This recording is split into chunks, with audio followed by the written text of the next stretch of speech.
है छात्रों के लिए और खासतौर पे उनके लिए जो प्रभावित हैं, जिस तरीके से गंभीर सवाल उठ रहे हैं, आप लोगों ने भी उठाया है।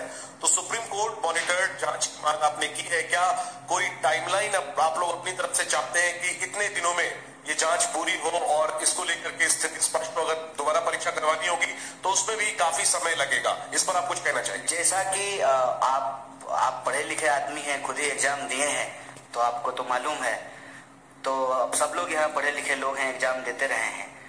ये जो वक्त है, ये एग्जाम का रिजल्ट आने का वक्त है और जुलाई से लगभग देश में हर कोर्स का नया सेशन शुरू हो जाता है। हम खुद पढ़े लिखे हैं तो हमको अनुभव है। हमको लगता है कि इसको जल्द से जल्द करना पड़ेगा, क्योंकि अगर इसको जल्द से जल्द नहीं करेंगे तो फिर सेशन लैप्स कर जाएगा। और खास करके हम बिहार से पढ़ के आए हैं, तो हमारे यहाँ ग्रेजुएशन जो है 3 साल का 5 साल में होता है। इसी चक्कर में कि सेशन जो है मान लीजिए 7-10 का है, जुलाई से पहले रिजल्ट नहीं आया तो 10 से 12 का जो एमए का सेशन है उसमें एडमिशन नहीं हो पाएगा। तो समय बहुत महत्वपूर्ण है। इसीलिए इस बात की गंभीरता को समझते हुए इमीडिएटली हम लोग इस सवाल को उठाए हैं और सिरे से आउटराइटली री एग्जाम की बात नहीं कर रहे हैं। हम भी उस वक्त की नजाकत को समझते हुए ही यह बात कह रहे हैं, लेकिन जो लोगों की शिकायत है उसको इमीडिएटली जो है उसको एड्रेस किया जाए। और सुप्रीम कोर्ट अगर चाह लेगी तो बताइए, रात को 12 बजे जो है कोर्ट खोल करके लोगों को बेल दिया जा सकता है, तो क्या इस देश के बच्चों के भविष्य के लिए जो है तुरंत जांच नहीं हो सकती है? इसके लिए तो बस इच्छा शक्ति की जरूरत है और प्रायोरिटी की जरूरत है। अब प्रायोरिटी डेमोक्रेसी की अगर सिर्फ यही है कि जो है कौन किधर आया, कौन किधर गया, कौन किसको समर्थन दिया, कौन किसको समर्थन नहीं दिया, अगर यही शोरगुल चलता रहेगा, और मैं इसीलिए टाइमिंग पे सवाल उठा रहा हूं कि जानबूझ करके 14 का रिजल्ट 4 को निकाला गया है।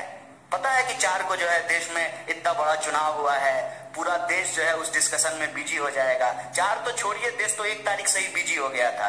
एग्जिट पोल पे ही जो है डांस ऑफ डेमोक्रेसी हो रहा था। तो अभी भी जो है वही चल रहा है। तो हेडलाइन में इसको जो है प्राथमिकता मिलेगी नहीं, लेकिन हम कहते हैं कि डेमोक्रेसी तो लोगों से ही बनता है ना, और हम सबका, आपका, हमारा, सबका भविष्य तो हमारे बच्चों से है। अगर हमारे बच्चे परीक्षा के दबाव में आकर के, जिसमें उनकी कोई गलती नहीं है, आत्महत्या कर रहे हैं, इससे दर्दनाक बात क्या हो सकता है? और इससे ज्यादा जरूरी बात भी कुछ नहीं हो सकता है। इस पर जो है तुरंत कार्रवाई करनी पड़ेगी, क्योंकि सेशन शुरू होने वाला है। तो ये सारी प्रक्रिया जो है तुरंत शुरू करना पड़ेगा। 24 लाख से ज्यादा लोग, ज्यादा स्टूडेंट जो है वो एग्जाम में अपीयर हुए हैं। इसीलिए हम कह रहे हैं कि इमीडिएटली री एग्जाम करने में प्रॉब्लम हो सकता है, लेकिन जिनके इश्यूज हैं, जिनके कंसर्न हैं, उसको इमीडिएटली जो है एनटीए एड्रेस करे और साइमल्टेनियसली जो है सुप्रीम कोर्ट की निगरानी में जांच हो, क्योंकि मामला इस साल का नहीं है और मामला सिर्फ एक एग्जाम का नहीं है। इसको समझने की जरूरत है।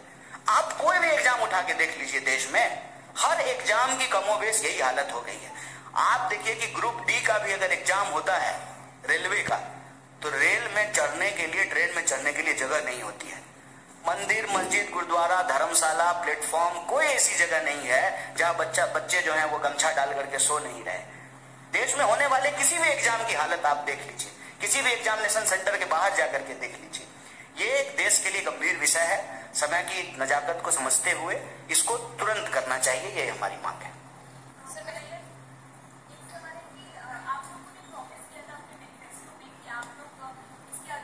स्ट्रिक्ट एक्शन लेंगे, लॉ भी बनाया जाएगा, लेकिन क्योंकि अब इंडिया ब्लॉक की सरकार नहीं आई है, तो क्या आप लोग किस तरीके से एनडीए पर इस बात का दबाव डालेंगे? क्या आप सड़कों पर जाएंगे या फिर कोर्ट में आप लोगों की तरफ से भी इसकी कोई अपील की जाएगी?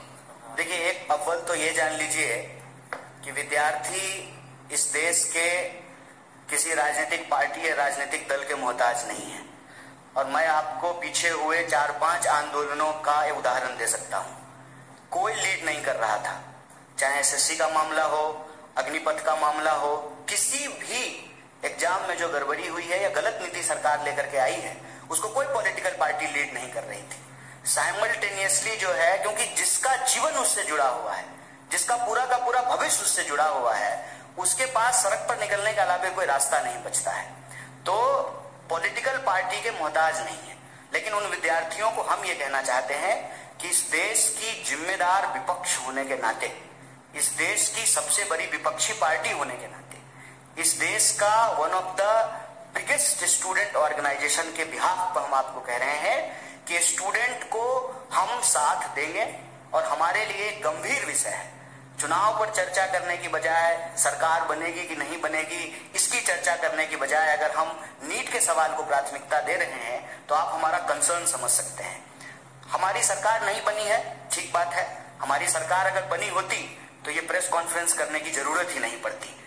हम प्रेस कॉन्फ्रेंस तो इसीलिए किए हैं ना कि आप लोगों के माध्यम से हमारी बात सरकार तक पहुंचे और हम इस देश के विद्यार्थियों के बिहाफ पर जो उनके डिमांड है वो सरकार तक पहुंचाने की जोरदार तरीके से कोशिश कर रहे हैं।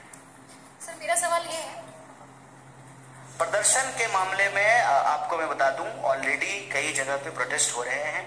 हमारा जो है, हमने जो कंसर्न स्टूडेंट्स हैं उनसे बात की, उसमें से कुछ लोग ऑलरेडी कोर्ट मूव कर गए हैं। तो जब वो ऑलरेडी जो है पेटिशनर बन गए हैं तो हम लोगों को जो है उन्हीं के साथ हैं। हम लोग जो है अलग से पेटिशनर नहीं बन रहे हैं, उनके साथ रहेंगे।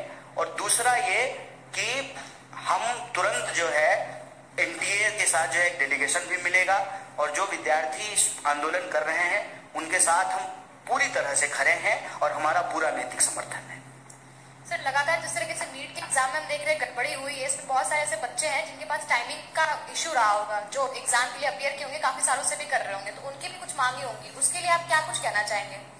देखिए, वैसे आप अगर इस देश में परीक्षा संबंधित किसी धांधली या गड़बड़ी को देखेंगे तो कंसर्न समूह बन जाते हैं, क्योंकि हम लोग तो एक एग्जाम की बात करते हैं, लेकिन जब रियल ग्राउंड पे जाकर के अपियर होने वाले स्टूडेंट को देखेंगे, ग्रुप और क्राइटेरिया को देखेंगे, तो अलग अलग तरह की जो है वस्तु स्थिति उत्पन्न हो जाती है।